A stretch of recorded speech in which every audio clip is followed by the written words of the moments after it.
นี้มีมุ่งทำนำดีได้วันพระให้ตั้งใจไฟดีนั่นละเว้นทำผิดได้ให้รีบกันวางทุกนั้นวันนี้ที่ควรทำหมดทุกใจเมื่อไรได้สุขแน่คือสุขแท้ทำได้ใช่เพ้อพร่ำสุขใจให้ได้หนึ่งถึงจดจำสงบนำเหนือสุขทุกไม่มีขอยอหัตถาวันทากราบน้อมต่างดวงดอกซ่อมมาทุบบุภาตัวข้าม่อนน้อยกราบไหวทูลสาไตรรัตนาสามดวงเก้าเงาไหวเจ้าสังฆะครูบาอาจารย์ตนกองวัดงามสั่งสอนม่อนข้าสั่งสอนม่อนข้าขอนอบน้อมในคุณพระรัตนตรัยอันมีคุณพระพุทธคุณพระธรรมคุณพระสงฆ์คุณรัตนะแก้วเจ้าทั้งสามประการอันเป็นสรณะเป็นที่เปิ้งแก่พุทธศาสนิกชนพุทธบริษัททั้งหลายขอยอมือ10 นิ้วถวายความเคารพมายังครูบาอาจารย์พระเถรานุเถระครูบาสังฆะพระสังฆาธิการพระสงฆ์ทุกรูปทุกตนขอความสุขความเจริญในธรรมเขาจะมีแก่ศรัทธาญาติโยมพุทธศาสนิกชนพุทธบริษัททั้งหลายตลอดถึงป้าอุ้ยแม่อุ้ยลุงป้าน้าอาศรัทธาทุกท่านในโอกาสลำดับนี้ก็จะน้อมนำทุกท่านเข้าสู่รายการธรรมะซึ่งมีชื่อว่ารายการธรรมะยามแรงซึ่งเป็นช่วงของการแสดงพระธรรมเทศนาพื้นเมืองช่วงของมรดกธรรมพื้นเมืองในวันนี้ซึ่งตอนนี้ก็จัดโดยตนตัวอาตมาภาพพระครูปลัดณัฐพงษ์ทิตาอุทศิริเจ้าอาวาสวัดดอนจันทร์ตำบลเวียงกาหลงอำเภอเวียงปาเป้าจังหวัดเชียงรายก็ได้ลิงก์สัญญาณไปตั้งสถานีบอกว่าจะเป็น 104.50 เมกะเฮิรตซ์วัดฝ่ายหินมชนะครับตลอดจนถึง 100.25 เมกะเฮิรตซ์วัดพระบาทอุดมอำเภอฝาง 106.25 มนเสียงธรรมอำเภอแม่แจ่ม 98.75 วัดห้วยตองสักอำเภอจอมตอง 88.25 วัดศรีปันเงินอำเภอสันป่าตอง89.50 บ้านทุ่งเรดิโออำเภอสันป่าตองและการรับฟังผ่านระบบออนไลน์ในตอนนี้อาตมาภาพก็จะได้ยิบยกพระธรรมเทศนาบรรยายให้กับศรัทธาญาติโยมมาเทศให้กับท่านได้รับฟังในโอกาสนี้เป็นลำดับต่อไปนี้ก็ศรัทธาก็จะได้รับฟังกันซึ่งพรุ่งนี้ก็เป็นวันพระเนอะเตือนย้ำคิดแต่ละวัดหลายวัดมันก็มีการทำบุญตักบาตรก็ศรัทธาเขาก็มีโอกาสปากันเข้าวัดเข้าวาฟังน้ำฟังธรรมแต่ละวัดมันก็จะมีกิจกรรมแล้วแต่ว่าสถานการณ์ณปัจจุบันว่าแต่ละพื้นที่มีมาตรการกันจะได้พ่องบางวัดก็บ่มีกิจกรรมหากว่าวัดใดตีมีการแพร่ของไข้โควิด -19 อยู่วัดใดตีบ่มีละอีเนาะก็จะจัดการปกติเจ้ามาก็ทำบุญตักบาตรตอนแม่ตอนมาก็เตะน้ำฟังธรรมศรัทธาญาติโยมเขาเป็นศาสนิกชนหากว่าสามารถที่จะไปวัดไปว่าได้ในบางพื้นที่ตามมาตรการที่เปิ่นได้วางเอาไว้ก็เพื่อป้องกันโควิด -19 ที่มันยังแพร่ระบาดอยู่ในแต่ละพื้นที่ซึ่งเป็นการรักษาตัวเฮาและคนอื่นดังนั้นอาตมาภาพก็จึงได้ยิบยกพระธรรมเทศนาพื้นเมืองเรื่องรักษาตัวรอดเป็นยอดดีคำว่ารักษาตัวรอดเป็นยอดดีนี่ศรัทธาไม่ได้หมายถึงการเอาตัวรอดเอาตัวเองรอดคนเดียวแล้วทิ้งให้คนอื่นลำบากอันนี้ไม่ใช่ความหมายแต่ความหมายของการรักษาเอาตัวรอดเป็นยอดดีคือเอาตัวให้พ้นจากภัยมารตั้งหลายหรือจากคนพาลหรือสิ่งที่ชั่วตั้งหลายตึงมดตึงปวงที่จะมากระทบอารมณ์อย่างต่อจิตต่อใจของเฮาให้มันเป็นทุกข์ในเมื่อสภาวะตั้งหลายปัญหาต่างๆมันลุมเล้าทุกข์พอแล้วเฮาก็ต้องยิบเอาอย่างมาเข้าในจิตใจของเฮาให้มันทุกข์ไปแหมให้กิเลสมันมาเข้าแหมในการที่เฮานี่อยู่กับตัวของเฮาเองเรียนรู้ตัวเฮาเองอารมณ์อย่างต่างๆก็พอดีแล้วก็บอกควรที่จะเอาสิ่งที่มันเป็นกิเลสเครื่องเศร้าหมองใจเอามาเพื่อมาลำบากใจแหมนะศรัทธาญาติโยมดังนั้นในธรรมพวกนี้คนก็จะสอนอย่างหลายๆเรื่องหลายๆเล่าก็เป็น การรักษาเวลาตัวซึ่งตอนนี้ก็เวลาก็เลยมาประมาณสัก7 นาทีแล้ว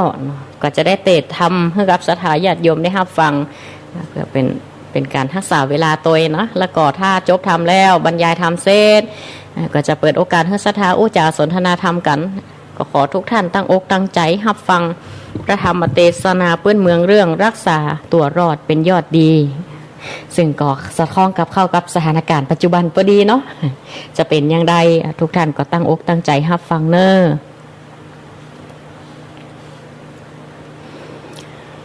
นะโมตัสสะภะคะวะโตอะระหะโตสัมมาสัมพุทธัสสะหะตานันเจติอิมังธัมมาเทสานังสาธาเพสาการาวาเนวิหารันโตโพธิราชาโกมหรังอราภากเทสีสาธาอันว่าสาปัญโยพระโพธาเจ้าวิหารันโตพงสำราญอยู่ในเพสาการาวาเนในวิหารเจว่าเพสาการาวันนาราภาภากอภาโรโพธิราชาโกมาลังยังโพธิราชกุมารกาเทสีจริงสำแดงไว้ว่าอิมังธรรมเทศนังยังธรรมเทศนาอันนี้ว่าตานันเจดังนี้เป็นเก้าข้อหนุ่มเทายิงใจผู้คงควายใครพรากหนีป้อนจากสงสารถึงหนีปานเวียงแก้วเป็นติแล้วข้าเสมใจจงฟังไปแต่ตนตีเสิบสนถึงปลายในกาลาบาดนี้แดดเตือกีราดังเฮาจะโหมานี่ใส่หนอเต้าไทยโพธิราชกุมารเฮอจังโพชานานชาลาดสร้างภาษาใส่สีหันงามดีพาเสอจือโกกานาตาเลอเรื่องไลบ่เหมือนภายแต่ใส่ภาพโลกไตจุมโปยำแลโดสันสองดังลอยอยู่ห้องเวหาตนราชาใครหัวจริงทำจังหูปอกแปงว่าหอคำแดงพิลาดเกือภาษาใส่เสียนงามดีนี่ใส่ทานเกยได้กระตามมาแก่พญาต่างดาวหรือแก่เต้าเมืองใดจ้างก่อไข่บอกเล่าว่าพงเป็นลังเก่าดีลีในปุรีต่างไทยยังบ่ได้กระตามมาหนอพญา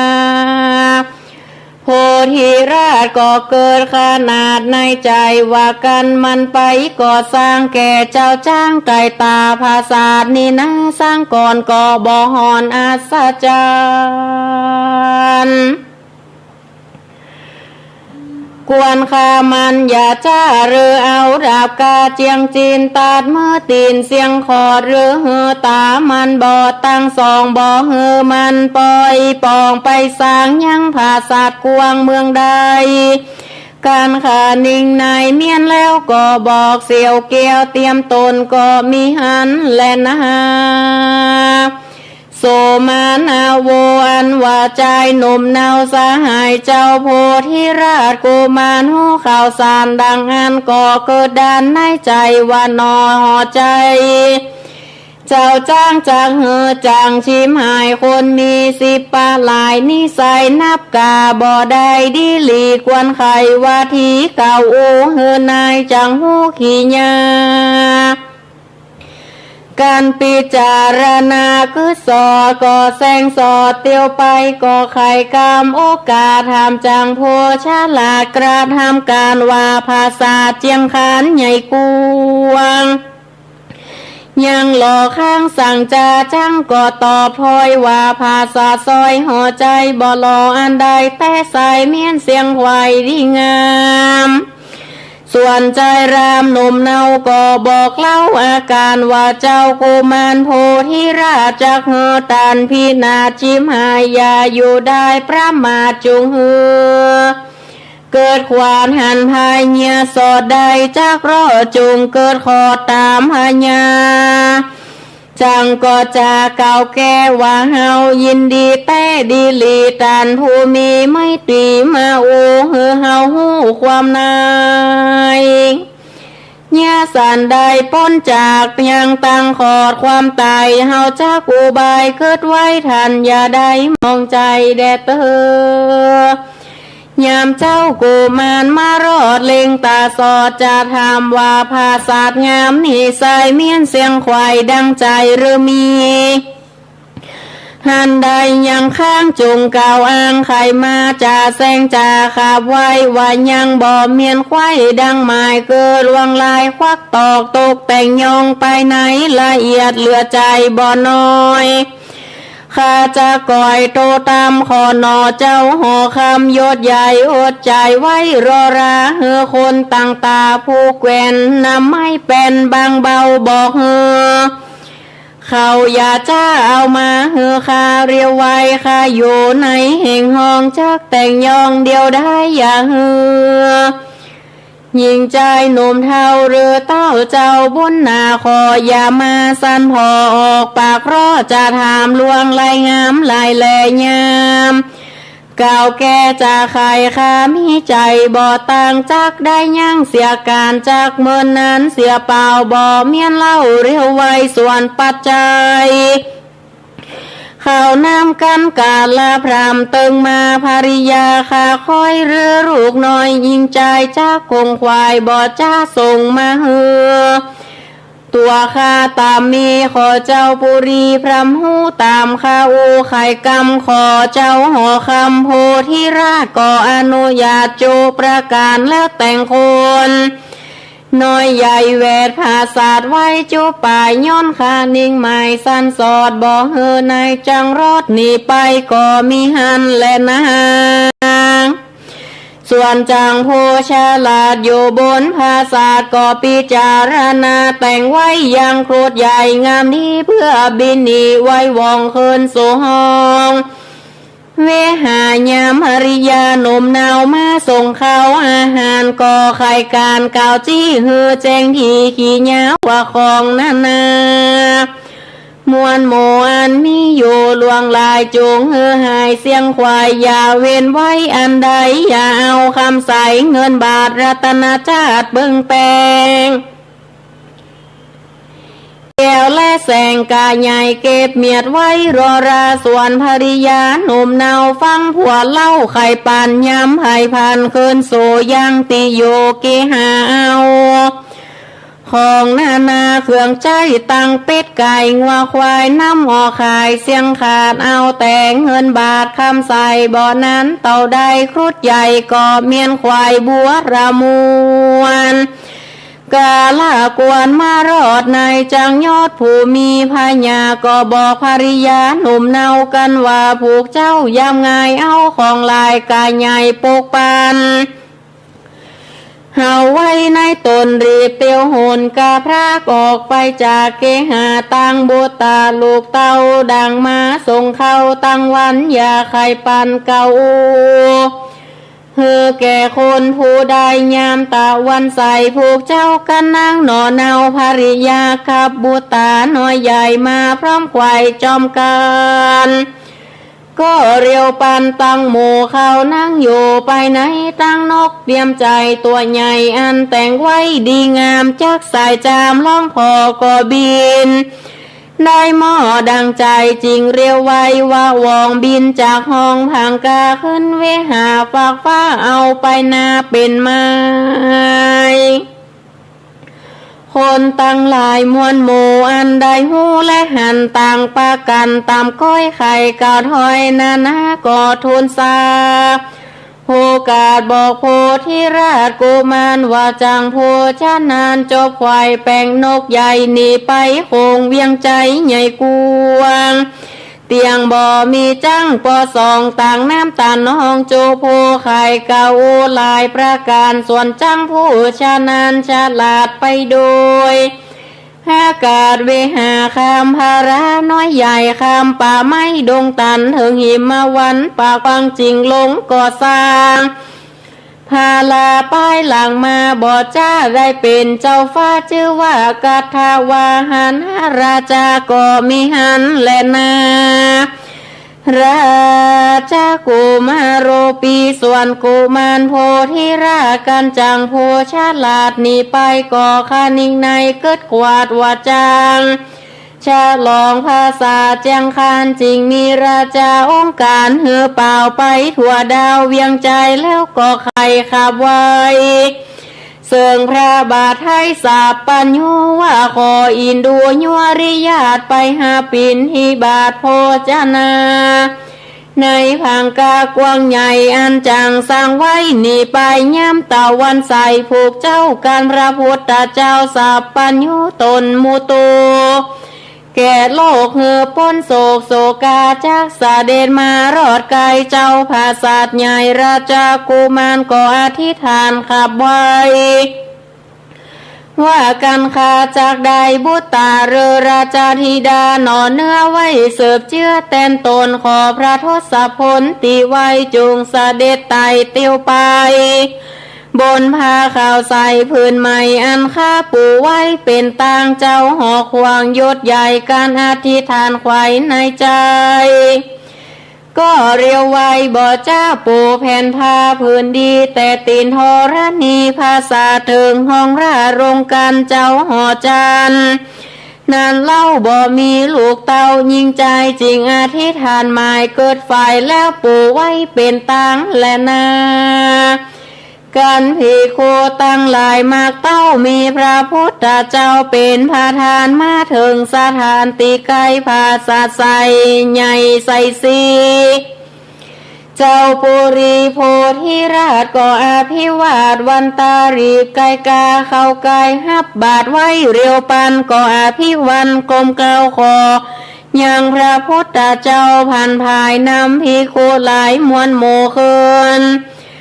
ไปโสไปบนพระทศพลตนสวักสวัสดบ่อใหญ่บาทพันภายแม่นเต้าถวายขับไว้ทวนคบควายสามทีพระมุนีบ่อยวริยาตก็คือบ่อใหญ่บาทไก่กะเต้าและตาพอดเล่ายังมหาเถรเจ้าอานนท์ผู้ประทักตนอยู่ไกลเฮือหูแจ้งไข่สัญญาพระมหาเถรเจ้าก็หูเงินเข้าความในจริงจะใครโอกาสว่าพาปูวาดเป็นตังขอเจ้าหอกวางยศใหญ่ย้อนก็มาเฮือล้อนเมียดไว้เรียวปานพระเล่งหันไปนาบ่อย่ำพาดิลีเจ้าปุรีโพธิราชก็เฮือคนชาลาเตรียมตนรีบเรรนบ่จ้าล้อนเมียดพาตามกรรมพระองค์คำปิ่นเกล้าคือพระพุทธเจ้าหยอชินน้ำมันกันนายนักการแกวนใจเมียดพาเฮาไว้เสียไก่ก่อกากายยวริยาโยกย้ายบาทพันภายนำภิกขุตั้งหลายมวลโมเคินไปโสไปบนก็มีหันและนากันถวายปีนที่บาทเมียนเสียงขาดบัวระมุนกาละกวนมารอดตนเต้าเจ้าหยอดโพธิกุมารก็ทูลสารกลมกล่าวถามพระพุทธเจ้าหยอดติโลกาวาคานีนาถึงแล้วซึ่งพระตนแก้วยอดมุนีทวนสามทีครบไกวเข้านางไกลฟังธรรมโดยตามกรรมกล่าวจี้บ่อหลีกลี่นีไก่เป็นสันใดนั้นเล่าพระเป็นเจ้าเฮิงบ่อคนนาบ่อไกลกายย่ำพาอันตนข้าปูถวายพระพุนภายหยอดซอยจริงกล่าวถอยจะถามว่าผ้าผืนงามนั้นใส่ฐานอธิษฐานไว้สันใดโพธิราชก็มาโอกาสใครบอกเล่าแก่พระเป็นเจ้าตามมีพระมุนีเก่าจี้เฮือเสียงตีสังกาว่าเหตุนั้นนาผ้าใหม่หันปูเฮาไว้ดีงามเฮาจริงบ่ตามเตียวตายเฮือเมียดไว้เสียไก่โพธิราชก็ถามใครกล่าวว่าข้าบ่ได้ลูกเต้าหญิงใจจักเป็นสายสืบเจื้อเฮือรังเรื่องยาวไปจะเรือ เมื่อนั้นสาปัญญูพระพุทธเจ้าตนเป็นปิ่นเกล้าที่โลกาจริงใครจะต้านต่อว่าทันจักบ่มีลูกน้อยนอยิ่งใจบ่สมหมายแต่ใสคือบ่มีลูกใดดังใจโพธิราชก็ใครทำต่อว่าข้าบ่มีลูกน้อยนอยิ่งใจไว้เปิงปิงยามเท่าก็ย้อนวิบากเก่าสั่งจาพักขวาอันว่าพระพุทธเจ้าก็บอกเล่าเงียวไปก็ว่าย้อนมีใจพระมาทในภาวะจารเมินนานเจ้ากุมารยศใหญ่กับนางนาไทยจาญาได้ลาสาประมาทบ่เกิดขวาดหันภัยการเกิดมาในจานี้วิบากบ่ลีนี่หายลูกหญิงใจน้อยใหญ่จริงบ่ได้มีมากันใครจะเมียนแล้วพระตนเกลชินน้ำมันจริงจักนิทานจากเก่ามาบอกแก่เจ้าหอคำว่าเหมือนนำบ่น้อยคนอ่านร้อยนำนาลงนาวามวนโมแลนออกสู่สาครเรือแล่นจรลอยล่องไปตามต้องวังทานบ่อปอนานแต่ใส่เรือเล่มใหญ่นำนาก็มาเพทาแตกมั่งกลางแม่น้ำกวางวังหลวงคนปันปวงม้วนหมู่จมลงโซวังวนเหลือสองคน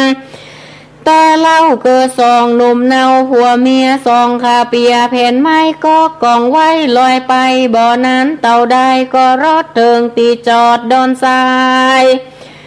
ปนตั้งตายมวยหมอดก็ขึ้นจอดเศร้าซาก้อนนั้นนาบ่อกวางอยู่กลางตาตั้งวังทานเล่งพอไป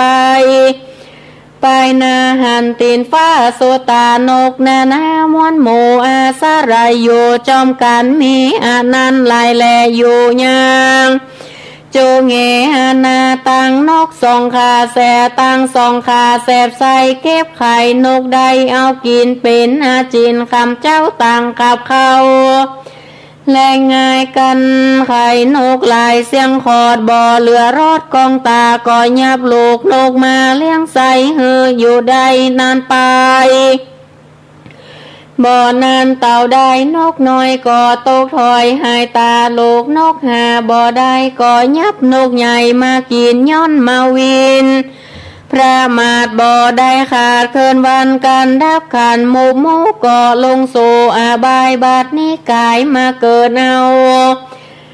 กำเนิดเมืองคนย้อนอากุศลหลายชาติบ่ได้ขาดตัวตันเกินนางจอมควรนอนเนากับตัวแห่งเจ้าราชากุมา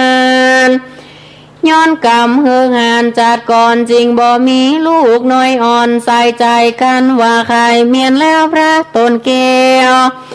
ยอดมูนี้จริงใครว่าทีติดต่อว่าดูราเจ้านอราชากุมารในอติตการจัดเก่ากันตัวแห่งเจ้าผู้มีกับเทวีน้อยนาดบ่อพระมาทวางใจเรือคนใดเกิดขวาดบ่อพระมาลาสางบุตาธิดาน้อยใหญ่เตียงบังเกิดได้ดังหมายตาว่าสองหญิงใจจัดก่อนบ่ยังหย่อนตั้งดำคราดตามกรรมบาปกลา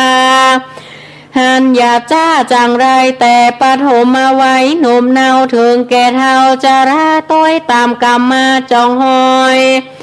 บ่ได้ลูกน้อยดังใจหญิงใจได้พระมาทบ่เกิดขวาดอนตาลายใจบ่หมายไฟอ้างจักก่อสร้างกุศลเจอว่าบ่หักตนแต่เล่าจังตัวเก่าดีหลีพระมุนีเก่าดังนี้แล้วจริงใครข้าอุเกลเตสนาวา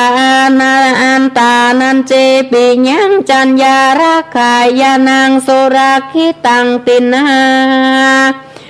มัญญาตารังยามังปฏิชักกายาปันหิโตดังนี้ว่ากันว่าหูว่าตัวตนตัวเก่าเป็นตี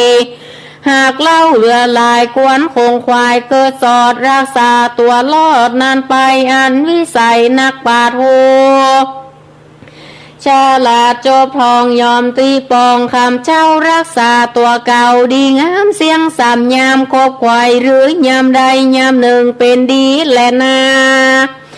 หันว่าจานนักบาทโพฉลาดจบทองหูต่ำนองแจ้งทีอันพระกล่าวจีเตสนาจริงใครจะเตื่อมแทงเปื่อหือแจงดีงามกันว่ายามตั้งสามนั้นเล่าพระเป็นเจ้าเทศนาจะเตรียมมาเพียบไว้คือหากมาได้ไว้ตั้งสามยามเรียวรำหนุ่มเนานักป่าเจ้าเรียกว่าปฐมมาไว้ยามถัดไปนั่นใสคือหากมาได้มัชชิมาไว้ยามถัดไปโสดซ้อยกำลังน้อยถอยนีกาญาอินทรีย์เท่าแก่ทันเก่าแก่ว่าป้าชิมมาไว้ข้าหาดคนใดหนุ่มเนารักตัวเก่าเหลือใจบอกกาไกเตี้ยวตองอยู่แต่ห้องเกหาบ่มีฟานามันแกนตาโตแน่นเตือตานย้อนใจพันดันสอดก็จะเอาตัวรอดห้วยภายตั้นก็ไข่เก่าจี้ว่าบ่แมนตีดีลีเรือเจียงจีเจ้าฮักตัวเก่านำนาอยู่ในคูหาทำใหญ่เติดปากไว้ดูดีท่านก็ไขว่าทีกล่าวจี้ว่าบ่แม่นตีตามไรข้าหัดหลายน้อยใหญ่เอาใจใส่ตั้งบุญหือตานโหดโนนเข้าน้ำวัดโทพรำตามมีศีลดวงนี้58ได้กดแขวดกับตัวบ่เมามัวพระมาทบ่ละขาดตาวางตำพระองค์คำเก่าแก่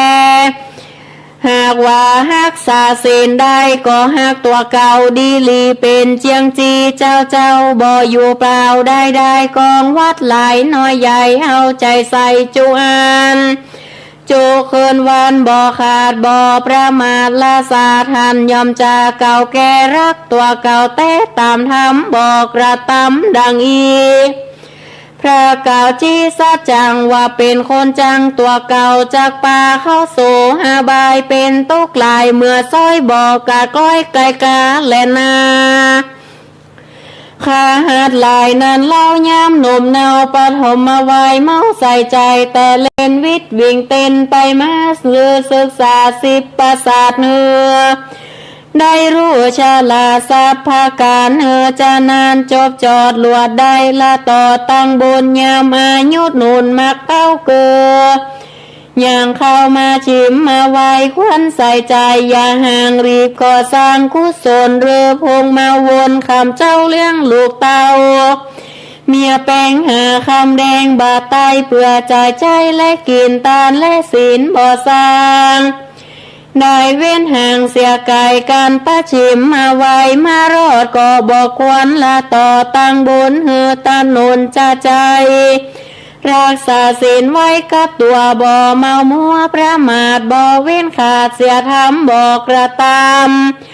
ดังนี้พระกล่าวจีเตสนาว่าบ่ฮู้รักษาตัวเก่ายอมปาเข้าอบาย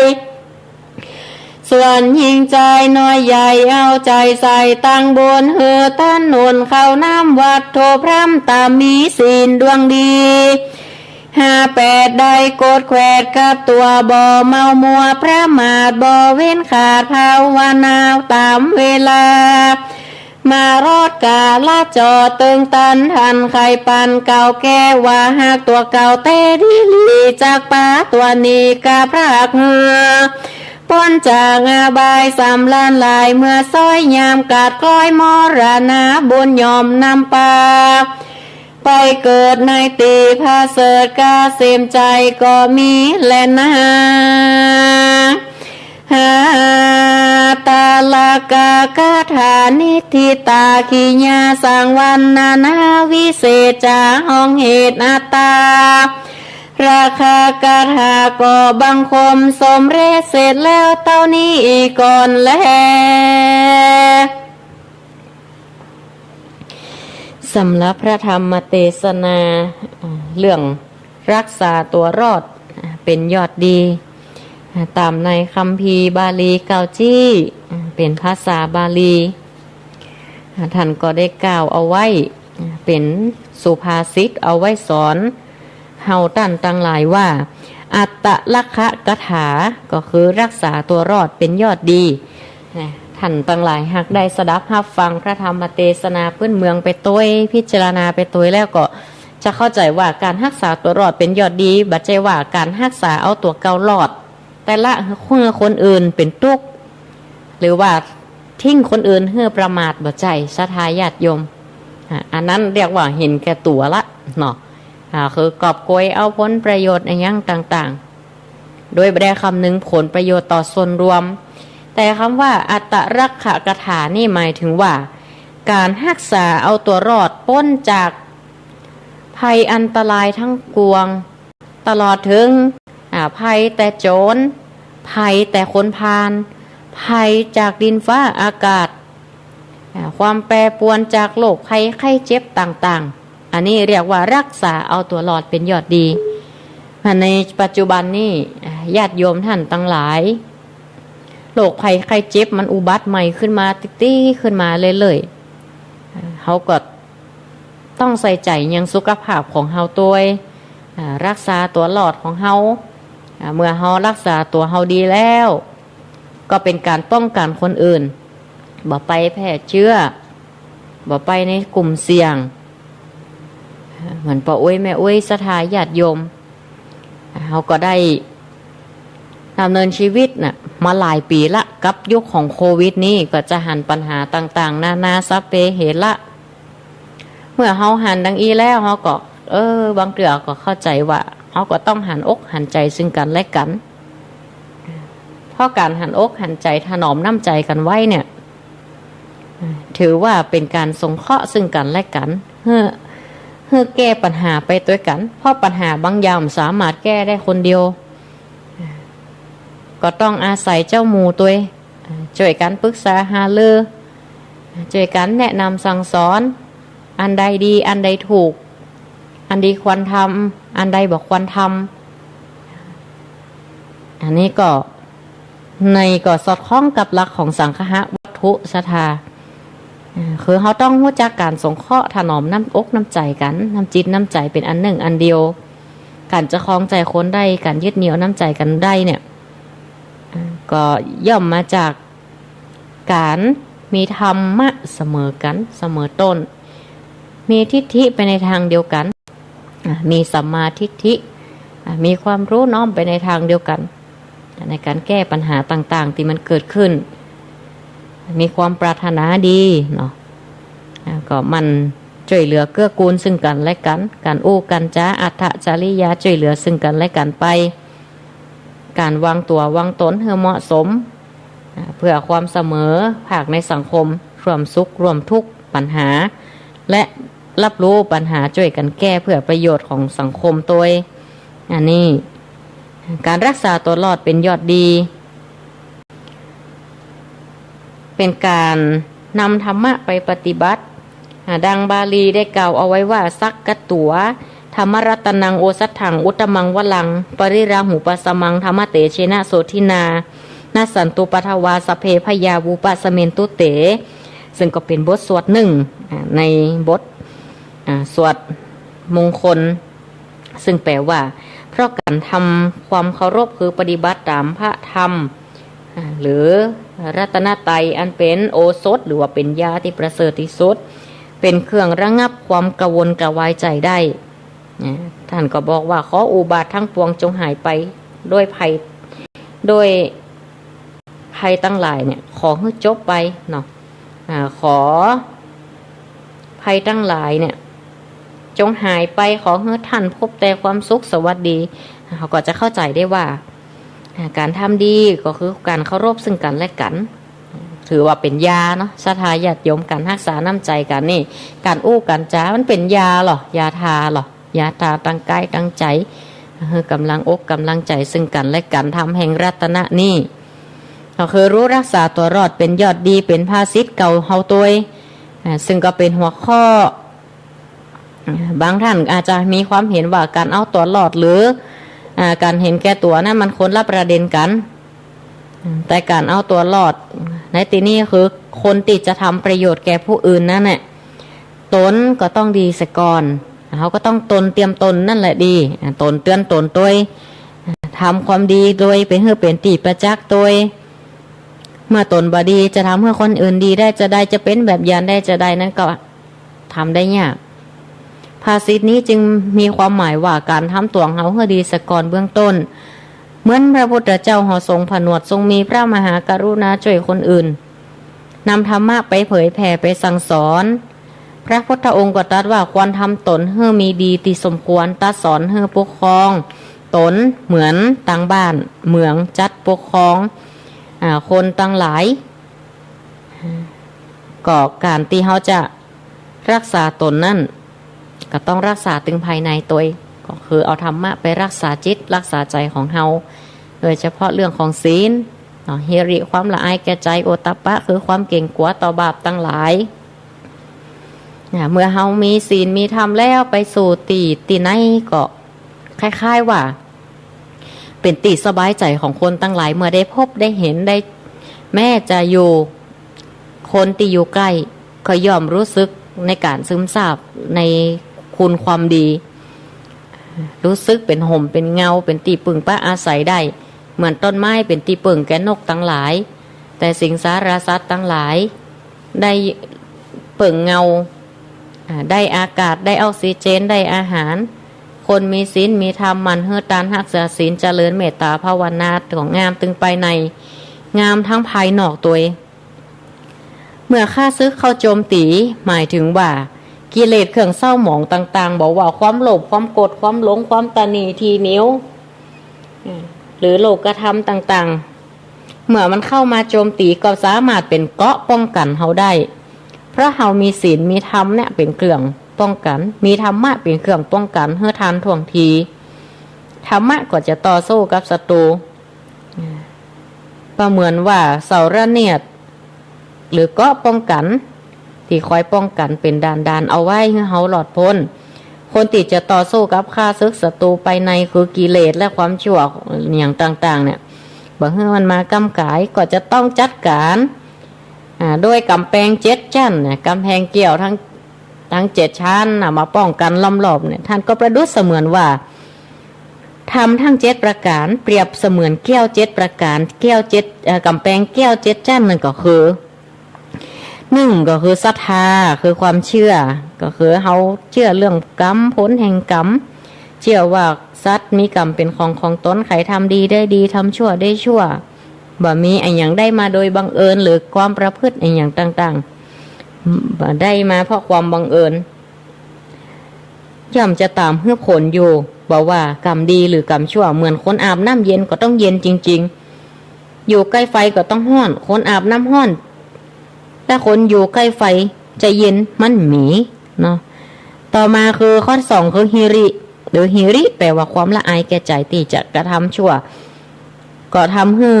มีสติตื่นมีความละอายแก่ใจ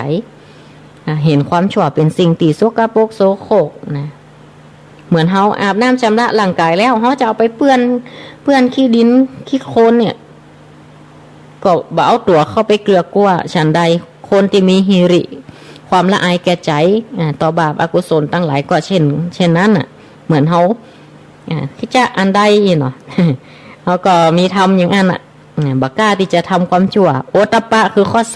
3ก็แปลว่าความสะดุ้งกลัวต่อผลของความชั่ว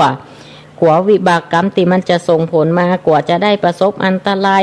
กลัวกฎหมายบ้านเมืองหากประพฤติพลาดพลั้งอะไรอย่างไปหรือว่าผิดวินัยผิดศีลผิดธรรมต่างๆข้อที่4คือพหุสัจจะแปลว่าความเป็นผู้ได้ศึกษาเราเรียนมานักก็คือเป็นผู้คงแก่เรียนมีความรู้เป็นเครื่องกำจัดความบ่ฮู้ฉลาดในทางที่ควรฉลาดเจริญในสิ่งที่ควรเจริญทั้งทางโลกและทางธรรมประการต่อมาคือข้อที่5ก็คือวิริยาลัมภะคือมีความเพียรทำความดีให้เกิดขึ้นและก็เพียรทำความดีที่ยังบ่ได้ทำเตื้อที่คิดเอาไว้ก็ทำให้มันเกิดขึ้นพยายามทำให้มันดียิ่งขึ้นไปแล้วก็เพียรละอกุศลคือความชั่วต่างๆ ถึงแม้จะอยู่ในจิตในใจของเฮาก็พยายามให้มันเบาบางลงไปให้มันออกจากจิตจากใจของเฮาใครว่ายังก็บ่โกรธบ่เครียดบ่เกลียดบ่เป็นมิจฉาทิฏฐิบ่แสดงอาการอย่างต่างๆออกมาอันนี้ก็คือเพียรระวังบ่ให้ความชั่วเกิดขึ้นแล้วก็เพียรป้องกันตัวเองบ่ให้ความชั่วเข้ามาในจิตในใจของเฮาเป็นกำแพงที่จะป้องกันความบดีบางงามต่างๆต่อมาคือสติเนาะก็คือความระลึกการมีสติก่อนจะคิดจะพูดจะทำอะไรอย่างเพื่อป้องกันความประมาทพลาดพลั้งไปวิธีที่จะเฮาเกิดสติเฮือระนึกอยู่เสมอว่าวันคืนล่วงไปบัดนี้เราทำอะไรอย่างอยู่อย่างในธรรมพระธรรมเทศนาเรื่องรักษาตัวรอดเป็นยอดดีท่านก็ได้วางเอาไว้ว่าแต่ละวัยละวัยน่ะควรปฏิบัติตนอย่างใดอย่างวัยหนุ่มปัจฉิมวัยปฐมวัยน่ะวัยละอ่อนศึกษาเราเรียนหาความรู้วัยกลางคนมัชชิมวัยก็สร้างความมั่นคงให้แก่ครอบครัวบ่ไปหลงกับอบายมุขบ่ไปผิดประพฤติศีลบ่ปาให้ครอบครัวเดือดร้อนคนอื่นเดือดร้อนอันนี้ก็คือมันเข้าวัดเข้าวาตัวเกื้อกูลสังคมตัวทำตนให้เป็นประโยชน์ตัวเมื่อเฒ่าแก่มาแล้วก็เป็นเวลาตีหลังกายเหลื่อมรวยลาอ่อนแห้งลงก็เป็นวัยตีศึกษาธรรมะอันใดดีปล่อยวางก็ปล่อยอันใดตีปงก็ปงนะไว้ยึดติดในอัตตาในตัวตนนี่คือเรามีสติอยู่ทุกครั้งว่าวันคืนล่วงไปเนี่ยเราทำอะไรอย่างอยู่เพื่อป้องกันความมัวเมาความประมาทในบาลีท่านว่าสติสัพพัทธะปัฏฐิยาสติจำปรารถนาในที่ทั้งปวงแม้แต่ทุกอิริยาบถการเดินยืนนั่งนอนเราสามารถเป็นเป็นอารมณ์กรรมฐานได้สตินี่ทุกอิริยาบถกรรมฐานทุกอย่าง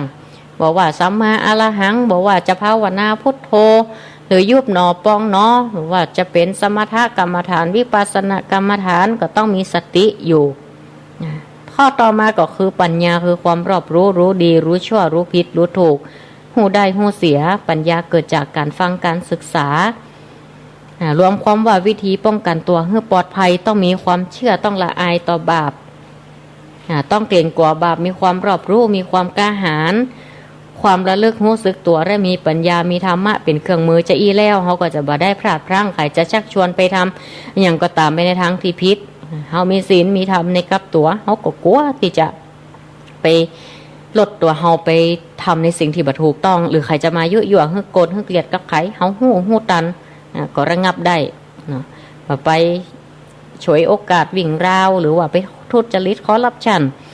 ไปเล่นการพนันเขาใจทำ7อย่างเปรียบเสมือนว่ากำแพงเกี่ยวทั้ง7ชั้นเหมือนญาติโยมเขาได้ส่วนเนาะก็คือเปรียบเสมือนว่าด้วยธรรม7ประการเตียตมาภาพได้กล่าวออกมาเนี่ยคือศรัทธาหิริโอตตัปปะพหุสัจจะวิริยะหรือวิริยาลัมภะสติและปัญญาทำ7อย่างนี้เทียบดูว่าสิ่งใดดีหรือสมควรหรือบ่สมควรเมื่อเขาแจ้ศรัทธาเข้าไปจับบางเตือก็อาจจะศรัทธาเกินนะครับก็ได้มีความเชื่ออาจจะหลงงมงายไปอย่างต่างๆแต่เขาก็ต้องมีปัญญาเข้าไปจับโดยมีฮิริโอตตัปปะเข้าไปจับเป็นต้นแล้วว่าหู้ดีหู้ชั่วว่าดีหรือบ่ดี สิ่งที่ควรงดเว้นหรือสิ่งที่ควรประพฤติอันนี้ก็จะล้วนแต่เป็นธรรมที่คุ้มของใจทั้งนั้นคนมีธรรมสำหรับคุ้มของจิตใจแล้วก็ย่อมบ่ประพฤติชั่วบ่ประพฤติผิดป้องกันตัวเฮาเองอันนี้เปิ่นเลยชื่อว่ารักษาตัวรอดเป็นยอดดีนำมามาเทศนาคือสถาญาติโยมได้ฟังท่านใดที่จะโทรศัพท์จ่าสนทนาธรรมะกันในช่วงตอนเย็นในวันนี้ก็ตีเบอร์โทรศัพท์0963458026เนอะ0963458026เนาะสถาญาติโยมป้าอุ้ยแม่อุ้ยลุงป้าน้าอาจะสนทนาธรรมกันหรือว่ามีข้อคิดคติธรรมมีอะไรยังจะเล่าจะสนทนากันก็เจิญเนอร์ตอนนี้ก็ได้ทิ้งสัญญาณจากจัตติวัฒน์ดอนจันทร์ไปยัง สถานีต่างๆก็ต้องขออนุโมทนาขอบคุณทุกสถานีโดยวันนี้ก็อาตมาภาพเกือบเข้ารายการเกือบบัตรันพอดีไปสอนหนังสือละอ่อนอยู่สอนธรรมะศึกษาตีโรงเรียนตรงม่านหลายบ้านนี่ที่จริงวันนี้จะต้องเป็นธรรมสุขมีไหนอีหรอ สุขมีไหนก่อยเอาไปวันจันทร์หน้าเนาะพอดีป้าทำนี่เหี่ยก่อนก็เลยรีบเอาทำนี่มาเตะเหี่ยก่อนมันก็เข้ากับสถานการณ์บัดเดียวประเดี๋ยวรักษาตัวหลอดเป็นยอดดีคนไหนบ่รักษาตัวเก่าถือว่าคนนั้นบ่รักตัวเก่าด้วยยังกับว่ารักษาตัวรอดในที่นี้ก็คือรักษาบ่เฮือตัวเฮาเนี่ยไปสุ่มเสี่ยงอย่างต่างๆบ่ไปลงละเล่นกับการพนันดื่มน้ำเมาเที่ยวกลางคืนเที่ยวกันละเล่นการพนันจากอบายมุขทั้งหลายเอาตัวเฮานี่ดึงตัวเฮาออกมาอันนี้เรียกว่าคนที่ฮักตัวเก่าธรรมะสวัสดีเนอะเน้นรักตัวครับผมจากไปจากคำสั่งพ่อครูวันนี้เป็นจะได้สัญญาณชัดเจนดีก่อตังเวียงป่าเป้าชัดเจนครับชัดเจนดีเนาะแหล่งนี้จัดรายการอยู่ก่ะวันผูกก่อนครับวันผูกวันการพุธเนาะนาทีของเน้นรักเนาะวันการวันเดียววันการวันเดียวแต่โอ้นี่โดน3 วันเลยจันการพุธแหมเบิดก็ต่อแหม6 โมงเบิดนะครับเบิดกระจกวางแถมขอบคุณจัดนักเนอะครับครับผมขอบคุณจัดนักครับธรรมะสวัสดีเนอะเจริญพรสายต่อไปเจ้ากลับมาจากเจ้าท่านพระครูธรรมะสวัสดีแม่สุเกี้ยวศิลป์แม่สุเกี้ยวมันศิลพรสิทธิ์มันหงละปุนเนอะวันนี้เพิ่นได้ฟัง2 รอบก่อนกันเนาะวันนี้เนาะเจ้าขอโทษชัดเจนดีเด้อชัดเจนดีเนาะตัวรอดเป็นยอดดีนี่นะนั่นนะกะเอาตัวรอดเป็นยอดดีแล้วเอาก็เอื้อเฟื้อไปคนอื่นแถมไม่ใช่ว่าเอาตัวรอดคนเดียวนะเจ้าแม่ละแม่มันคนละประเด็นกันเนาะถ้าเอาตัวรอดคนเดียวลากคนอื่นลำบากในบนห้องหันแก่ตัวแหมมันมาได้แล้วสังคมมาเดียวซ้ำให้กับแม่บ้านติ๊กกันบ่อู้กันก็มีบ่อู้บัจจากันก็มีมักเกือบฮู้จักกันก็มีน่ะเจ้าเอื้อเพื่อแผ่เฮามีของกินน่ะสังนักน้อยเฮากับแบ่งปันกันน่ะบ้านใกล้ยุคนี้ต้องเปลี่ยนจะอันละต้องมีอันหยังแลกกันเนาะนี่อาสาก็ได้ปันได้แบ่งกันนะนั่นล่ะเพราะว่ามันปล่อยก็สังแยกแล้วพริกบ้านเหนือเกลือบ้านใต้เนาะเจ้าครัวในห้อยในสวนเฮามีก็ยิบยืนปันกันนั่นล่ะเจ้าถูกต้องแล้วสาธุเจริญพรเนอะไปแสเจ้าธรรมะสวัสดีสายต่อไปเนอะเจ้ากาเวสาเจ้าท่านครูเจ้าเจริญพรจากต่างได้ฟังอยู่เมืองฝางนะเจ้าเมืองฝางบ้านปะบงเมืองฝางเจ้าอันนี้คนโยมอย่างฮะแม่พันเจ้าแม่พันเนาะจากอำเภอฝางชัดเจนดีก่อยโยมแม่ฟังจากชัดเจนเจ้าชัดเจนเนาะท่านกู้ทุกวันจันทร์ไปเจ้าทุกวันจันทร์อนุโมทนาเนอะสาธุกำลังใจนะเจ้าวันดีเจ้าเจริญพรธรรมะสวัสดีสายต่อไปติดแล้วจากตั้งได้ติดแล้วอาจารย์เก่งครับมาบางโลกครับอ๋อครับธรรมะสวัสดีครับท่านครับ104ครับครับจากขึ้น104นะครับจากเรา204วันไหนนะครับโอ้ขอบคุณมากครับอันนี้ทุกคนละเที่ยวอันนี้ตอนนี้จัดที่ใครพูดอยู่ผมนะครับพระครูประหลัดณัฐพงศ์นี่แหละครับกำลังเทศอยู่ครับครับตอนนี้เป็นคิวของวัดดอนจันทร์ครับท่านครับกำลังพูดอยู่เนี่ยครับใช่ครับอาจารย์กำลังพูดอยู่เนี่ยครับใช่ครับเสียงอาจจะเล็กๆไปบ้างครับทางเหนือเขาว่าเสียงน้อยลำไปนะครับครับยังไงขอบคุณนะครับท่านครับครับขอบคุณเนอะสัญญาณหายไปเหียธรรมะสวัสดีวางไปเหียละถึง2 สาย โทรเข้ามาใหม่เนอะศรัทธาญาติโยมในธรรมนี่มันมีเรื่องหนึ่งเรื่องประเด็นเนาะที่ว่าพญาเจ้าเมืองแต่งปราสาทเฮือศาลาแปลงจัดงามร้องแปลงแล้วตัณหาเกิดขึ้นในใจความโลภกดหลงจะฆ่าศาลาคนที่แปลงวะมาเฮือไปแปลงที่อื่นเพื่อเสียศาลาคนที่หูตันน่ะกะก็แปลงขุดตัวใหญ่เนาะเพื่อที่จะห่อนบินหนีอะกะบอกเมียบอกลูกว่าขจายพกผ้าพกความีของมีก่าอย่างเอามาบ่ต้องเอาผ้าควายอย่างมานักอีกอะเอากะของมีก่าเพื่อที่จะหอบหนีเนี่ยสุดท้ายก็หนีเอาตัวรอดไปเป็นกษัตริย์แห่งเมืองหนึ่งหลังจากที่บินหนีไปเจ้าโพธิราชก็คือพญาเจ้าเมืองนี่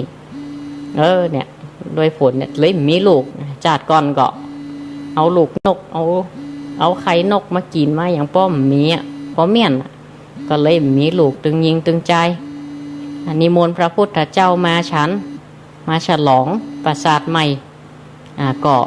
พระพุทธเจ้าก็เสด็จมาจริงหับบิณฑบาตพญาเจ้าเมืองก็ปูผ้าลาดอาสนะจัดเดียผ้าขาวแต่เปิดใบหย่ำเขาหู้อยู่อีเนาะว่าพญาเจ้าเมืองนี่ภาถนาอันอย่างเอาไว้เพิ่งมันเปลี่ยนไปบ่ได้เพราะกรรมมันนักก็เลยบ่ได้อันนี้แหละศรัทธาญาติโยมรักษาตัวรอดเป็นยอดดีเจริญปอนธรรมะสวัสดีเนอะไปจ้าเจ้าเจริญปอนจากต่างได้แม่ฟ้องบันปงดอนเจโฮมนะป้าโอ้วันนี้เจโฮมเนาะอำเภอเจโฮมเดี๋ยวแม่ฟังสถานีวิทยุอย่างนะทางเจโฮม104.5เจ้า104.50โอ้ไปไกลเนาะ104.50นี่เนาะแม่เจ้าก็ฟังอันนี้ไม่ขึ้นก็ฟังเนี่ยแม่ขึ้นกับฟังแม่เจ้ากับฟังเนี่ยตาเดี๋ยวละแม่เจ้าวัดดอนจันทร์ก็ไปลูกที่เขาหัวใจใส่ปลาถักโอ้ไปมากันลายกันเนาะเจ้าคอนแจนโหจักอันนี้เจ้าก็ว่าตัวน้อยมันมาหันก็แม่แต่ตัวน้อยลำไปตัววันนาวันจ๋ากันเนาะวันนาวันจ๋าแม่ละรอโควิดไอ้อย่างหายดีๆดักๆกันหน่อยโยมแม่เนาะวันหน้าถึงได้ปล่อยเติมกันมันจะหายมาได้ก็ค่อยว่ากันใหม่อนุโมทนาสาธุสาธุเนอขอศรัทธาเฮารักษาสุขภาพกันกูคู่กูคนซึ่งตอนนี้ก็การแพร่ระบาดก็ยังตัวเลขก็ยังลดลงแต่เนาะ15,000 18,000 20,000ขึ้นลงอยู่หันอยู่ยังบ่ค่อยนิ่งอีหยังต่อใดเด้อเนี่ยจะหายมาแฮมะอีกจะหายเอาแฮมละนั่นก็เลยส่งผลกระทบไปหมอต่อประเพณีวัฒนธรรมอะไรยังก็บ่ได้จัดบ่ได้อย่างกันจะสูญหายไรหมดแต่นะกับโควิดนี่นะมากรรมกับเศรษฐกิจนี่ไปละแต่ก็ทำให้ครอบครัวอยู่ด้วยกันเมินขึ้นแหมหน่อยออกบ้านออกจองบอกใครได้การทำมาหากินก็ลำบากอันนี้ก็ต้องให้กำลังใจกันเนี่ยศรัทธาญาติโยมเหมือนศรัทธาแม่สุเกียวเป็นว่าอะไรเกี่ยก็ต้องปึงปะอาศัยกันมีอย่างก็แบ่งกันไปสงเคราะห์กันไปถนอมน้ำใจรักษาน้ำใจกันไปบอกกล่าวเสียสีว่าร้ายก็ไผ่ทำดีคนนั้นก็ได้ดีไปใครทำชั่วคนนั้นก็ได้รับผลของกรรมไปอย่างในข่าวสารบ้านเมืองบอกว่าทหารตำรวจอย่างก็ตามบอกข้าราชการอย่างต่างๆนานาถ้าทำผิดผลแห่งกรรมนั้นมันก็ตึงตามทันแต่คนดีก็มีคนไร้ก็มีมันมีทุกหย่อมย่าทุกสังคมมันบอกใจว่าเฉพาะในตีใดตีหนึ่งอาชีพใดอาชีพหนึ่งถ้าความหลบกดหลงตัณหากิเลสเข้ามาครอบงำแล้วมันเกินมันล้ำข้าวไปแล้วอีเนาะ มันมีกำแพงเจ็ดจั่นมากั้นมาขวางเอาไว้ไอ้ยังมันก็พังผาดไปได้หมดเจริญปอนธรรมะสวัสดีไว้สาถามพระครูเจริญปอนแม่จากต่างได้แม่สีนวลฉันขี้เล็กเจ้าโอ้ยแม่ฉันขี้เล็กบ้านไก่เนี่ยอันนี้ก็กำลังหาไปสอนหนังสือปิ๊กมาตั้นพอดีแม่ไปลายประกาศเกี่ยปิ๊กมา เจ้าอันเอาใจถามอาจารย์เด้อ อาโนโมทนาแฮมเบิร์ดแฮมนะแฮมเบิร์ดแฮมยกแหม่6:10 6:10แฮมรอบ ตอน มีแฮมตอนแฮมเบิร์ด6:10สถานี94เขาเนี่ยนะ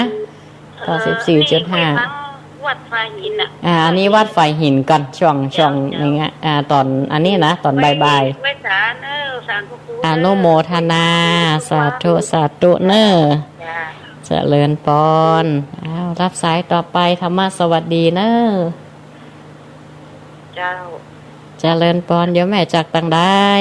โอ้ปะก้อยสุพรรณเจ้าไม่ก้อยเจ้า แม่ก้อยอำเภออย่างหาแม่ โอ้สารปีเจ้า อำเภอสารปีตะ ค่ะไม่ได้ไปท่านไก่จ้ะโอ้ได้ยินแต่เสียงอ่ะ วันหน้าวัน ฟั ตาง ตล กั อน ดเล แม่ ย ยินดีเนอสาธุวันหน้าวันตากันแม่มีการมีงานล้อ เจ้าเฮ้วันไผ่บ่ไปกันที่ไหนนะ อ๋อนั่นนะจ๊ะ สดายแล้วฟัง อืม ท่านเราอู้กันดานเนี่ยให้ไปแต่บ้านเฮามันมีให้ไปกัน วันหน้ากัน ทางละท่านเนาะ แม่ละวันพรุ่งนี้วันพระทำบุญตักบาตรตั้งวัดพุ่นยืนมีก็แม่ อันใส่บาตรนะกะเจ้า ใส่บาตรจ้ะ มาตอนนี้ก็ฟัง ฟังธรรมอยู่เนาะบางทีก็ได้อยู่เนาะ เจ้าลูกวัดมาก็มาฟังเนี่ยกะเพราะว่าถอนฟังตลอดแม่เปิดตลอดนะแต่แม่บ่โทรหลายโทรของบ่โทรหลายอะ อนุโมทนาตัวเนยโยมแม่เนอะนี่ละ เจ้าไหว้สาเจ้าท่านพระครู สาธุเจริญปอน เจ้า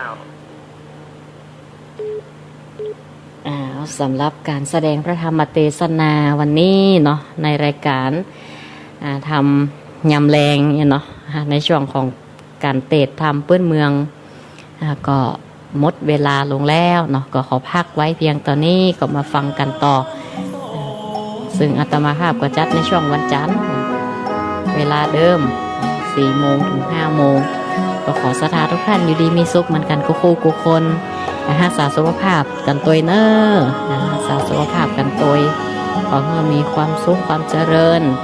สุขภาพแข็งแรงเหมือนกันกูคนการแสดงพระธรรมเทศนากับปอสมควรแก่เวลาเอวังก็มีด้วยประการละชนีเจริญปอน